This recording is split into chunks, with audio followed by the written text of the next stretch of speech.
Naglabasan na naman yung mga pabida, inggiterang mga etsyusera. Sa social media, mga pilingera. Malamang ginawa ko yun kasi may pera. Gaya-gaya daw ako kasi wala nang ingay. Hoy mga basher, teka maghinay-hinay. Ba't di ka na lang kaya magnilay-nilay? Kesa puna ka na puna sa aking magarang buhay. Mabenta si Diwata, galing niya to be honest. Kaya ako na-inspira na magtayo ng pares. Hindi ibig sabihin nun kalaban sa negosyo. Gusto ko lang tumulong dumami magkatrabaho. Grabe na ang paninira sa'kin, very nice. Tatapatan ko lang yan ng aking only rice.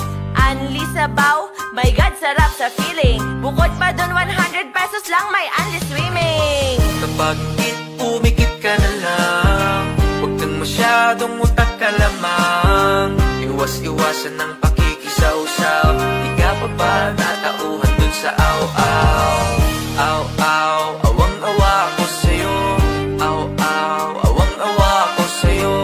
Aw-aw, awang-awa ko sa'yo. Iyakin ka